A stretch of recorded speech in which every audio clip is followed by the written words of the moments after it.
अस्सलाम वालेकुम dear students, I am Waqar and welcome to my channel stars of economics. Students, आज का हमारा लेक्चर है मार्केट डिमांड, जिसे हम कहते हैं मंडी या इज्तिमाई तलब। ये इकोनॉमिक्स का एक अहम क्वेश्चन है जो अक्सर जो है वो एग्जाम्स में पूछा जाता है। इसमें क्या कहते हैं, the sum of all individual demands for commodities in the market at a given price for unit of time. इसमें कहते हैं कि एक मार्केट के अंदर जितने भी कंज्यूमर हैं वो जो मुख्तलिफ प्राइस पर चीज़ें की जो तलब करते हैं उसका जो कुल मजमूआ होता है वो हमारे पास मार्केट डिमांड कहलाती है। जब हमने लॉ ऑफ डिमांड डिस्कस किया था उसमें हमने एक इंडिविजुअल्स की बात की थी। अब जब हम मार्केट डिमांड यानी मंडी की बात करते हैं, यानी मंडी की तलब क्या होती है, उसमें हम लोग बहुत सारे कंज्यूमर की बात कर रहे हैं। जो भी एक मंडी के अंदर या मार्केट के अंदर जितने भी कंज्यूमर जो चीज़ें मुख्तलिफ कीमतों पर एक वक्त के अंदर परचेज़ कर रहे होते हैं उसका कुल मजमूआ जो है, जो जितनी भी तलब है उनकी, यानी उसमें 1000 हैं या 2000 हैं, जितने भी कंज्यूमर हैं उनकी जो कुल तलब का मजमूआ है वो हमारे पास मार्केट डिमांड कहलाती है। अब हम इसे एक शेड्यूल की मदद से, जिसे हम गोशवारा कहते हैं, इसकी मदद से देखते हैं कि मार्केट डिमांड कैसे जो है वो पैदा होती है। इसमें हम देखते हैं कि एक प्राइस है जो कि डिफरेंट प्राइसेस हैं और डिफरेंट्स जो है वो कंज्यूमर हैं, जो सारिफ हैं, जो परचेज़ कर रहे हैं एक मंडी के अंदर चीज़ें, उनकी मदद से हम मार्केट डिमांड जो है वो ड्रा करेंगे। इसमें हम सपोज़ करते हैं एक एक्स गुड है जिसकी प्राइस जो है वो 25 रुपीज़ है। उस पे हम देखते हैं जो कंज्यूमर ए है वो उस एक्स गुड की 6 यूनिट जो है वो उस प्राइस पे परचेज़ कर सकता है। जो कंज्यूमर बी है वो जो है वो उसके उस शय के 4 यूनिट परचेज़ कर सकता है, और जो कंज्यूमर सी है वो उसके जो है वो 2 यूनिट जो है वो परचेज़ कर सकता है। अगर हम इन कंज्यूमर की मार्केट डिमांड निकालें तो वो 12 बनती है। यानी इस प्राइस पे जो डिफरेंट कंज्यूमर हैं वो जो उनकी मार्केट डिमांड है वो इतने यूनिट है। यानी एक 6 + 4 10 + 2 यानी ये 12 हो गए। यानी इस तरीके से जो एक प्राइस के अंदर जो डिफरेंट कंज्यूमर चीज़ें परचेज़ करते हैं उनका मजमूआ हमारे पास मार्केट डिमांड कहलाती है।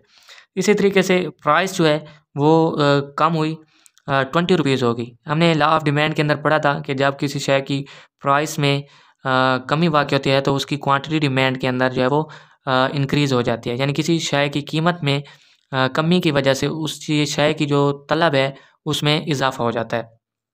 इसी तरीके से जब 20 रुपीज़ हुई प्राइस तो कंज्यूमर ए ने उस शय की क्वांटिटी डिमांड जो है वो इंक्रीज़ कर दी। यानी जब जो है वो शय की प्राइस 25 रुपीज़ थी तो वो कंज्यूमर जो है वो कंज्यूमर ए उस शय की 6 यूनिट जो है वो परचेज़ कर रहा था।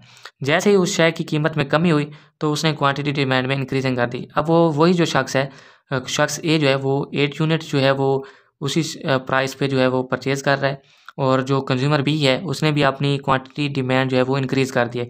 अब वो प्राइस कम होने की वजह से कंज्यूमर बी जो है वो 6 यूनिट जो है वो परचेज़ कर रहा है, और जो सी है वो 4 यूनिट परचेज़ कर रहा है। यानी हमने ये देखा कि जब प्राइस डिक्रीज़ हुई तो आपकी मार्केट डिमांड में भी इज़ाफ़ा हो गया। यानी 8 + 6 14 + 4 18 हो गई। यानी मार्केट डिमांड जो है वो 18 हो गई। यानी हमने यही देखा डेफिनेशंस के अंदर जितने भी कंज्यूमर हैं उनकी क्वांटिटी डिमांड का जो कुल मजमूआ होता है वो हमारे पास मार्केट डिमांड कहलाता है। तो ये हमारे पास जो ये 3 कंज्यूमर जो हैं उनकी क्वांटिटी डिमांड का जो मजमूआ है वो हमारे पास 18 है, जो हमारे पास मार्केट डिमांड कहलाता है। इसी तरीके से कंज्यूमर की जब प्राइस जो है उस शय की मज़ीद डिक्रीज़ हुई, यानी 20 से 15 हुई, तो 15 जब प्राइस हुई तो उसकी डिमांड जो है कंज्यूमर ए जो है वो 10 यूनिट थी, और कंज्यूमर बी की 8 यूनिट थी, और कंज्यूमर सी की 6 यूनिट हो गई। तो टोटल जो इनका मजमूआ है वो 24 बनता है। इसी तरीके से जब मज़ीद इस चीज़ की प्राइस कम होते हुए हम देखते हैं कि सपोज़ उसकी प्राइस 5 रुपीज़ हो गई है, तो 5 के अंदर उसकी जो प्राइस के अंदर क्वांटिटी डिमांड कंज्यूमर ए जो कर रहा है वो 14 यूनिट की कर रहा है, कंज्यूमर बी 12 यूनिट्स की कर रहा है, और कंज्यूमर सी जो है वो 10 यूनिट की कर रहा है।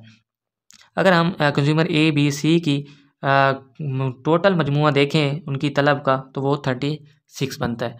तो इस तरह जो है वो हम लोग मार्केट डिमांड जो है वो निकाल सकते हैं।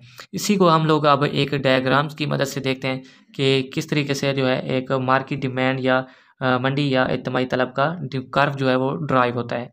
तो हमने वाई एक्सिस पे प्राइस को लिया हुआ है और एक्स एक्सिस पे हमने क्वांटिटी डिमांड को लिया हुआ है।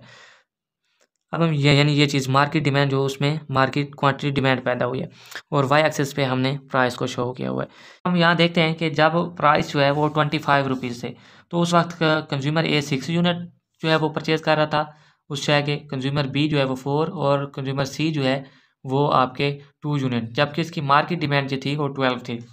अब हम देखते हैं कि 25 जो थी उस वक्त प्राइस कंज्यूमर ए जो है वो 6 यूनिट जो है वो परचेज़ कर रहा था। इसी तरीके से जो कंज्यूमर बी है वो 4 यूनिट परचेज़ कर रहा था। यानी यहाँ पे आप लोग जो है वो परपेंडिकुलर ड्रा करके देख लेंगे। तो जब कंज्यूमर सी है वो इस चीज़ के 2 यूनिट जो है वो यहाँ पे देखें परचेज़ कर रहा था। इसी तरीके से जो कुल मार्केट डिमांड थी यानी कंज्यूमर का मजमुआ था कुल तलब का वो 12 था। तो अगर हम इसी 25 पे 12 को देखें तो 25 के सामने अगर हम यहाँ देखें तो ये हमारे पास 12 का डिजिट्स है।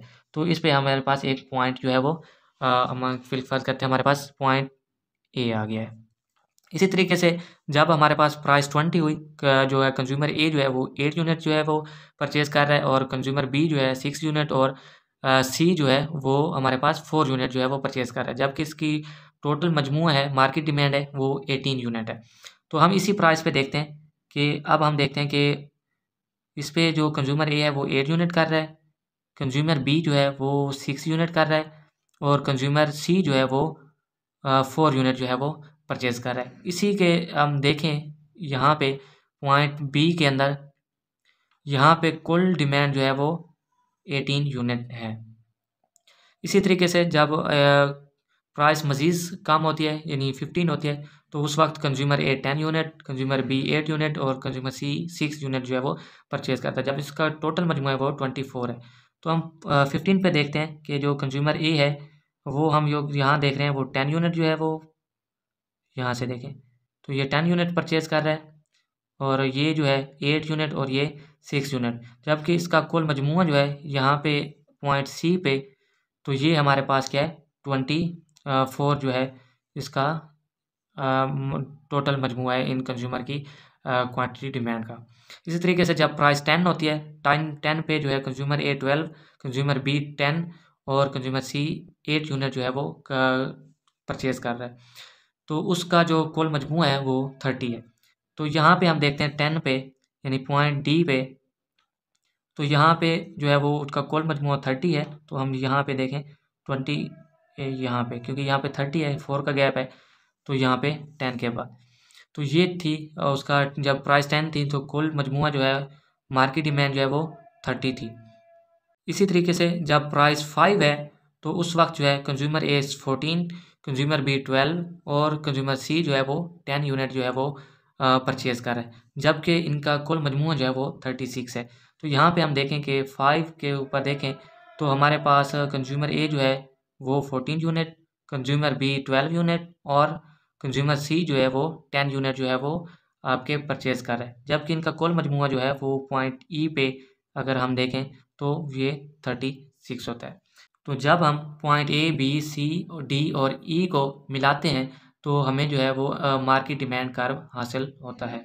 स्टूडेंट्स ये था हमारे पास आज का लेक्चर जिसमें हमने मार्केट डिमांड यानी मंडी या इज्तिमाई तलब को ब्रीफली जो है वो एक्सप्लेन किया। अगर फिर भी किसी किस्म का क्वेश्चंस है तो आप हमें कमेंट सेक्शन में पूछ सकते हैं, क्योंकि ये एग्ज़ाम्स के पॉइंट ऑफ व्यू से बहुत ही इंपॉर्टेंट क्वेश्चंस है।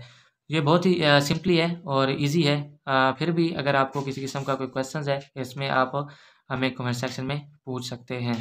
अगर आपको हमारी वीडियोस अच्छी लगी है तो आप हमारे चैनल को सब्सक्राइब करें, शेयर करें, लाइक करें और बेल आइकन को भी प्रेस कर दें ताकि जब न्यू नोटिफिकेशन आए तो आपको इजीली मिल सके।